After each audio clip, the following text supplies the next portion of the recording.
Okay guys, here it is, finally done.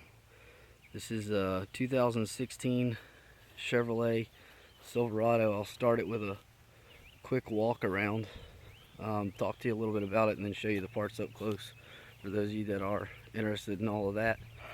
2016 Chevy Silverado Z71 does have the 5.3 in it. It's a LT2.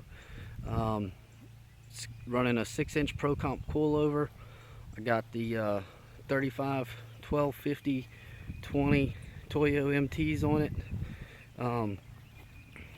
It is the ARE Overland Edition camper shell. The rims are Maverick, Fuel Mavericks, 20x9s. They do have the amp research side steps. And I don't think the sunlight is awesome for us today, but we're still going to get it done so I can talk to you about it so you guys can see it, because there's not enough Chevrolets online with good lifts on them. And I know I was looking all around to see what I could find out, but just not enough out there. So I wanted to tell you guys about it, and also tell a thank you to Kevin Strosnider at Strosnider Chevrolet in Colonial Heights, Virginia. He, myself, that's your Pro Comp coilover right there. He, myself, and James from DSI, Dealer Services International in North Carolina, they helped me build this thing up the way I wanted it. I can't say enough about the customer service and just them being a part of this kind of creative, what I wanted to do with it. They helped me do it. So a lot of thanks to them for really working with me to do this. So obviously just zoomed in on the coilovers for you guys. The Pro Comp, the front end there. It does have the Bushwhacker fender flares, so you can see those. These are not the there's about 3 types of them. There's kind of a, I call them step 1, 2, 3. There's probably a more correct name, but one of them just looks like a thin stock piece on it. This one comes out a little further, and then the step 3 actually has the bolt heads in it. I'm not a big fan of those, so I did not go with those. These I love. I think they turned out awesome. Thanks, James, for that. And this is the ARE Overland Edition camper shell. It's not a huge knob. You can see that was kind of a surprise. You know, you used to do ones like this, but that's what we got. Then it's got your access over here. This is from guys in Richmond, partners with Kevin at Strosnider Chevrolet, and this is just the compilation of the creation here. So again, I'll show you the amp research here in a second, but I wanted you guys to get a good look on the outside, see what you think. It is the tungsten metallic color. I love the camper shell on it. For those of us guys that are married and got kids, it just serves as a really awesome big trunk. So yeah, when I was single I wouldn't have had a camper shell, but I think the thing looks awesome on it myself. So here's to take a look at the side steps. You know, I've never seen these in person, so this is the first time I've actually seen them, and I was kind of curious as to how fast do they really deploy. Am I gonna have to wait a second when I jump out? Am I gonna have to wait a second when I open the door? Maybe I'm getting older, but I don't move that fast, and they're there immediately. And I've had a couple other people say they thought that it was pretty darn quick too. They had that same wonder about it. You know, quick shot of the interior, nothing special, nothing overdone. I'm from the farm. I'm like, you know, I like my wife sitting shotgun riding right beside me. Throw that thing back, and she can sit beside me, and that's what it's all about. Taking the back roads, or hitting the beach, or hitting the wood trails, hitting the hunting trail, and take her with me. She likes hunting with me, so we gotta have a rig to get us there. But this is it. Again, it's the 6-inch Pro Comp coilover, 20x9, fuel, 20-inch rims, 35, 1250 Toyo MTs. Things are sweet. For those of you that are concerned about road noise, or you're worried about the ride, or you're worried about gas mileage, I'll talk to you about that.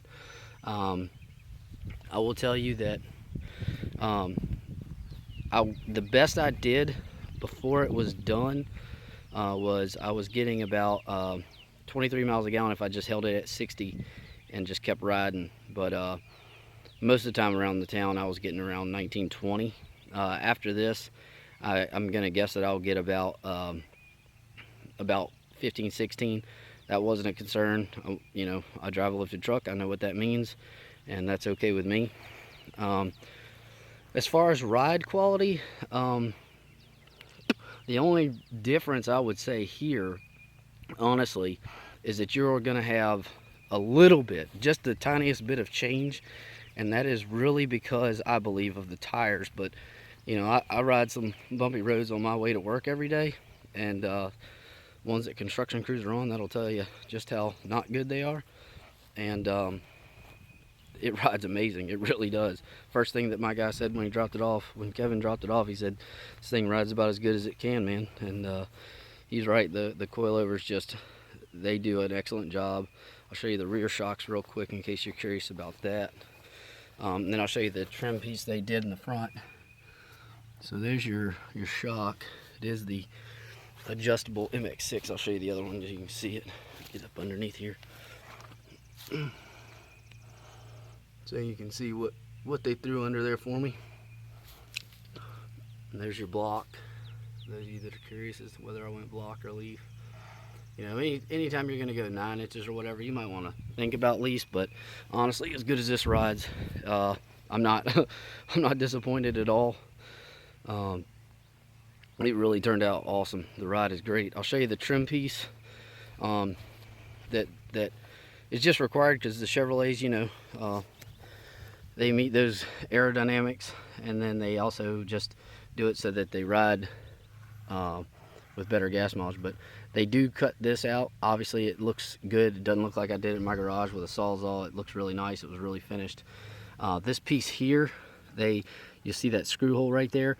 This actually has another piece for y'all that are familiar with the Chevrolets. It drops down about 2 inches and goes around, then comes up a little bit, about an inch, and then just is in the front. But I took that piece off. I actually just did that. I did that simply because, well, I wanted it to look higher and not really affect anything when I run over stuff. So that's kind of it. But that is the finished product. Again, if you guys want what I considered more than above, and I'll be honest, I'm a very picky and probably too picky sometimes of a person, but Kevin at Strosnider and his family did a great job working with me, and James at DSI, they really did do a great job, and I'm very thankful to them for dealing with me and just working with me to make all this happen. We coordinated drop-offs and everything, and they're just more than exceptional people. They base their business on biblical values, which is something that's important to me, and they did more than an excellent job. And this is really a vision that we all wanted to do and created together, and something that I'm excited about. And if you're curious, no, the pictures do it no justice, the videos do it no justice, and that comes from my wife. So you know, those are always the picky ones, and this is how it does. So you can see, again, it comes out real quick, just in case you're curious as to what it looks like inside. Just your old standard, got the satellite radio and all that stuff in it. But it's an awesome truck. It rides great, and I'm a converted Toyota guy, I have to say. This thing rides amazing. And with DSI, by the way, everything's warranted. So, you know, I did this right after I bought it, and it's all warranted. So this is the way to do it, guys. I hope that for those of you that were looking for kind of a look, starting to sprinkle on me now. Those of y'all that were wondering what it looks like, again, 6-inch coilover pro comp, amp research side steps, bushwhacker fender flares, 35 1250 20s, fuel 9 by or 20 by 9s, and then the ARE Overland Edition camper shell. Thanks for checking this out, guys. If you want to build something like this, I would say give Kevin a call, because he's the one that worked it all out, got it all done for me, and fun to work with. We had a great time doing it, and now we just got to hit some hunting trails. We got to hit the beach. We're scheduling that. Actually, I probably should be heading there next week. So looking forward to getting it on the beach. Not worried about my gas mileage getting there. Just worried about having a good time. And we got plenty of room in the back with the camper shell to throw all the kids' stuff, and a grill so we can stay out on the beach all day. So again, thanks for checking this out, guys. I hope this helps, and if you have questions, this will actually be my first YouTube video, but hit me up if you have any questions. I'd be glad to help. Thanks again, guys.